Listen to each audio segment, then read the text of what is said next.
দিনে দুপুরে সরকারি নির্মাণ কাজের জন্য রাখা লক্ষ লক্ষ টাকার পাথর চুরির ঘটনায় চাঞ্চল্য কৈলাসহরে। ঘটনায় এলাকাবাসীর থানায় লিখিত অভিযোগ দায়ের পুলিশ একটি ডাম্পার এবং একটি ড্রজার গাড়ি সহ দুই চালককে আটক করেছে। প্রশ্ন উঠছে, এই ঘটনার পেছনে কোনো প্রভাবশালীর হাত নেই তো?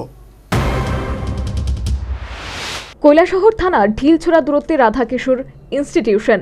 এই ইনস্টিটিউশনের পেছনে ভারত বাংলাদেশের আন্তর্জাতিক সীমান্তের পাশে মনুঘাট ল্যান্ড কাস্টমস স্টেশনকে আধুনিকীকরণের লক্ষ্যে ইন্টিগ্রেটেড ডেভেলপমেন্ট কমপ্লেক্স নির্মাণের জন্য 2017 সালের 26শে জানুয়ারি তৎকালীন রাজ্য সরকারের শিল্প ও বাণিজ্য মন্ত্রী তপন চক্রবর্তী শিলান্যাস করেছিলেন। এই কাজের জন্য প্রায় 17 কোটি টাকা বরাদ্দ করা হয়েছিল। শিলান্যাসের পর সংশ্লিষ্ট কাজের বরাদপ্রাপ্ত ঠিকাদার কাজ শুরুর পূর্বে সীমান্তের পাশে তথা শহরের আরকেআই স্কুলের মাঠে প্রায় কোটি টাকার পাথর মজুত করেছিল। প্রাথমিকভাবে কাজ শুরু করার জন্য লেবার শেডও নির্মাণ করা হয়েছিল। পরবর্তী সময় বাংলাদেশের তরফ থেকে এই এলাকায় কমপ্লেক্স নির্মাণে বাধা দেয়। এরপর বহুবার এই কাজ শুরু করার চেষ্টা করা হলেও আন্তর্জাতিক জটিলতা শেষ হয়নি। রাজ্য সরকার পরিবর্তনের পরও বেশ কয়েকবার উদ্যোগ নেওয়া হয়েছিল, কিন্তু কাজের কাজ হয়নি। বলা যায় দীর্ঘ 8 বছর ধরে ইন্টিগ্রেটেড ডেভেলপমেন্ট কমপ্লেক্স নির্মাণের কাজ বন্ধ রয়েছে।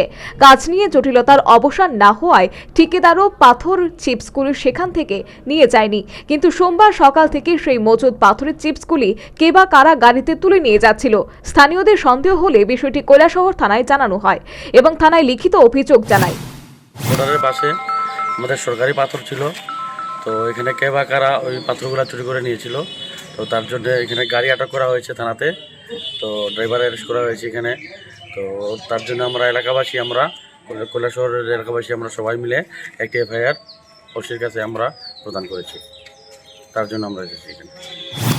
অভিযোগ হাতে পেয়ে কৈলাসহর থানার পুলিশ ঘটনাস্থলে গিয়ে অভিযোগের সত্যতা খুঁজে পায়। এই ব্যাপারে কৈলাসহর থানার ওসি সুকান্ত সেন চৌধুরী জানান, কৈলাসহরে আরকেআই স্কুল মাঠ সংলগ্ন এলাকা থেকে পাথর চুরি করে নিয়ে যাওয়ার অভিযোগে পুলিশ একটি ড্রজার গাড়ি এবং একটি ট্রিপার গাড়ি সিজ করে এবং দুই গাড়ির চালককেও থানায় নিয়ে আসে। আটক চালকরা পুলিশের প্রশ্নের কোনো সদুত্তর দিতে পারেনি।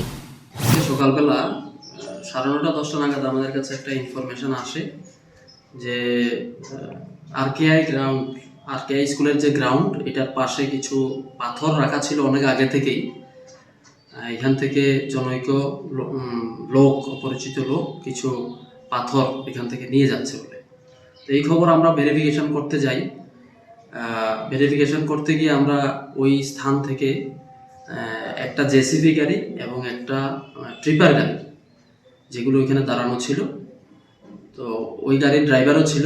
ওদেরকে জিজ্ঞাসা করতে গিয়ে আমরা কোনো সদুত্তর না পাওয়াতে আমরা দুটো গাড়ি থানার কাস্টডিতে এনেছি এনকোয়ারি করার সাপেক্ষে।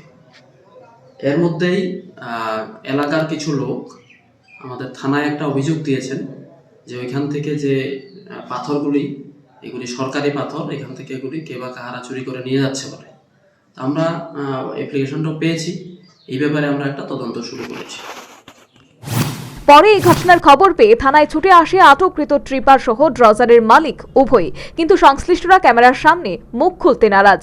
এই ঘটনায় শহরে শুভবুদ্ধি সম্পূর্ণ মহল উদ্বেগ প্রকাশ করেছে।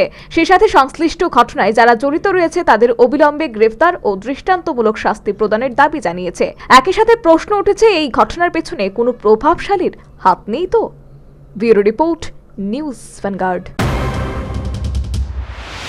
শিজা ইনস্টিটিউট অফ কিডনি সায়েন্সেস কিডনির জটিল রোগের চিকিৎসার জন্য এক উৎকৃষ্ট প্রতিষ্ঠান, যেখানে উত্তর পূর্ব ভারতের প্রথম এবিও অসামঞ্জস্য কিডনি প্রতিস্থাপন এবং মৃত ব্যক্তির কিডনি প্রতিস্থাপন করা হয়। এখানে 115টিরও বেশি কিডনি প্রতিস্থাপন এবং উত্তর পূর্ব ভারতের সবচেয়ে বেশি হিমোডায়ালিসিস করা হয়েছে এবং এই সংখ্যা দিন দিন বাড়ছে। Shija institute of kidney sciences Tripura সরকার সহ অরুণাচল প্রদেশ, মেঘালয়, মিজোরাম, মণিপুর এবং নাগাল্যান্ড সরকার দ্বারা স্বীকৃতি প্রাপ্ত।